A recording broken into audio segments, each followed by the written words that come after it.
تو خوشحال کر اپنی مخلوق پر رحم کر اللہ اللہ۔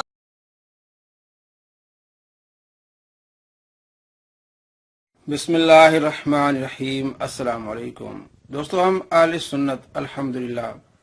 قرآن مجید کی تلاوت کرتے ہیں، نبی پاک صلی اللہ تعالیٰ علیہ وآلہ وسلم پر کثرت سے درود پاک پڑھتے ہیں، آپ صلی اللہ تعالیٰ علیہ وآلہ وسلم کی شان بیان کرتے ہیں، محافل سجاتے ہیں، میلاد کراتے ہیں۔ بالخصوص جب ربیع الاول کا مہینہ آتا ہے تو ہم اس کا اہتمام کرتے ہیں، محافل سجاتے ہیں جس میں آپ صلی اللہ تعالیٰ علیہ وآلہ وسلم کی ولادت کا ذکر ہوتا ہے، آپ صلی اللہ تعالیٰ علیہ وآلہ وسلم کی شان بیان کی جاتی ہے، قرآن مجید کی تلاوت ہوتی ہے، اور اس کے بعد نعت رسول، اور نعت رسول کے بعد آپ صلی اللہ تعالیٰ علیہ وآلہ وسلم کی فضائل و کمالات بیان کیے جاتے ہیں۔ مخالفین کی طرف سے بدعت کے فتوے لگتے ہیں، آج میں آپ کو بتانے والا ہوں۔ مخالفین میں سے بالخصوص علماء اہل حدیث اور علماء دیوبند جو ان معاملات کو بدعت کہتے ہیں، آج میں آپ کو بتانے والا ہوں کہ علماء اہل حدیث کو چاہیے کہ اپنے اسلاف کی کتب کو پڑھیں۔ انہوں نے میلاد کو بدعت نہیں کہا بلکہ باعث اجر و ثواب کہا ہے، اور علماء دیوبند کو بھی چاہیے کہ وہ بھی اپنے اسلاف کی کتب کو دیکھیں،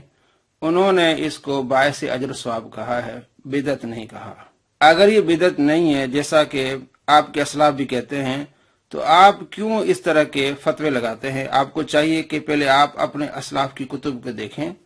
اگر یہ بدعت ہے تو پھر آپ کے اسلاف بھی بدعتی ہوں گے، وہ اس کو جائز قرار دیتے ہیں اور کہتے ہیں ہم مناتے ہیں، پھر آپ بھی بدعتی لوگوں کی پیروی کرنے والے ہوں گے۔ سب سے پہلے میں آپ کو علماء اہل حدیث کے 3 چوٹی کے عالم، ان کی عبارات اور ان کی کتابوں کے نام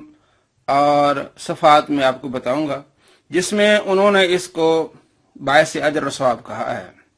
پہلے ہیں علامہ ابن تیمیہ المتوفی 728، ان کی کتاب اقتداء الصراط المستقیم، صفحہ نمبر ہے 404، اور یہ ریاض سعودی عرب سے چھپی ہے 2003 میں۔ وہ کیا لکھتے ہیں علامہ ابن تیمیہ کہ اسی طرح ان امور پر ثواب دیا جاتا ہے جو لوگ ایجاد کر لیتے ہیں، یعنی بعض لوگ ایجاد کر لیتے ہیں میلاد عیسیٰ علیہ السلام میں نصارہ سے مشابہت کے لیے، یا حضور نبی اکرم صلی اللہ تعالیٰ علیہ وآلہ وسلم کے محبت اور تعظیم کے لیے،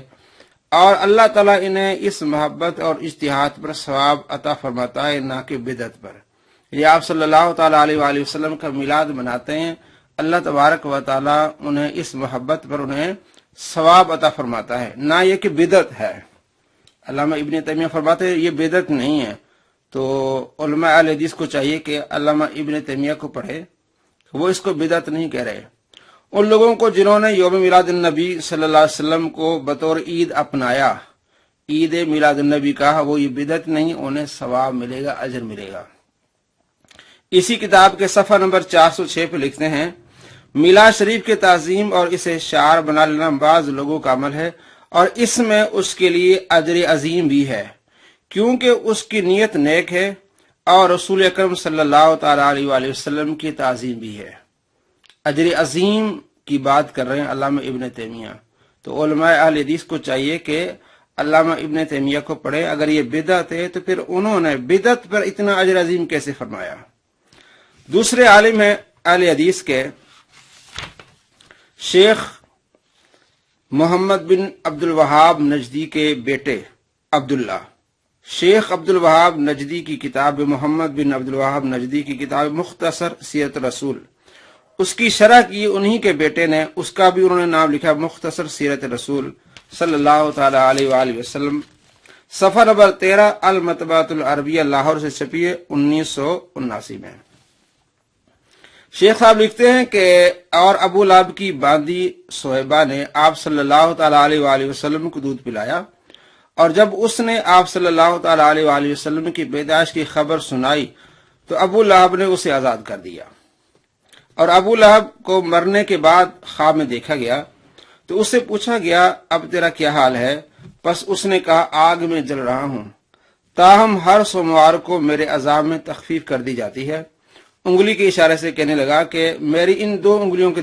درمیان سے پانی کا چشمہ نکلتا ہے جسے میں پی لیتا ہوں، اور یہ تخفیف عذاب میرے لیے اس وجہ سے ہے کہ میں نے سویبہ کو آزاد کیا تھا جب اس نے مجھے محمد صلی اللہ تعالی علیہ وآلہ وسلم کی ولادت کی خوشخبری دی تھی، اور اس نے آپ صلی اللہ تعالی علیہ وآلہ وسلم کو دودھ بھی پلایا تھا۔ اب اس کے آگے ابن جوزی کا قول نقل کرتے ہیں، محمد بن عبد الوہاب نجدی کے بیٹے عبداللہ کہتے ہیں، ابن جوزی کہتے ہیں پس جب حضور نبی اکرم صلی اللہ تعالی علیہ وآلہ وسلم کی ولادت باسعادت کے موقع پر خوشی منانے کے اجر میں ہر شب میلاد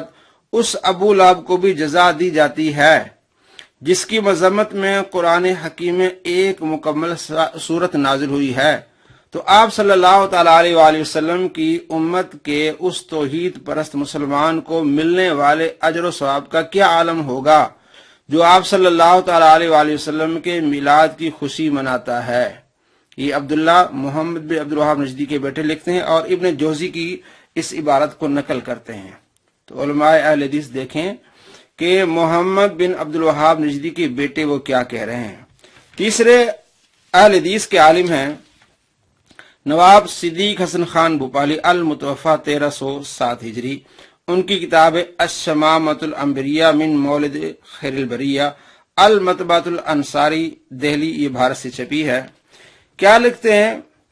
علامہ صدیق حسن خان بھوپالی غیر مقلدین کے نامور یہ عالم، اس میں کیا برائی ہے کہ اگر ہر روز ذکر حضرت صلی اللہ علیہ وسلم نہیں کر سکتے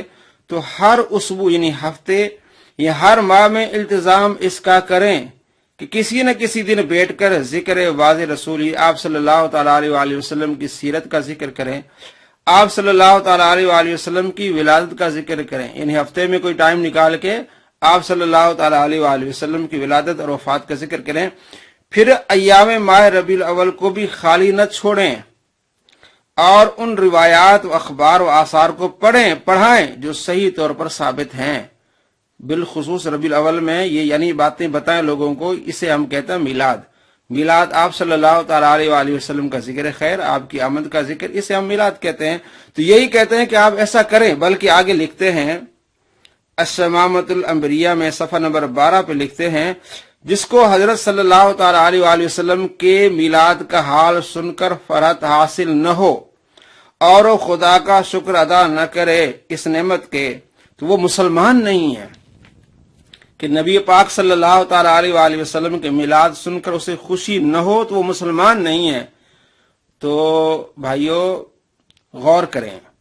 بالخصوص علماء اہل حدیث اور عوام اہل حدیث غور کریں کہ آپ کے عالم کیا لکھ کے گئے ہیں کہ اگر آپ میلاد سن کے آپ کو خوشی نہیں ہوتی تو وہ مسلمان نہیں ہوتا۔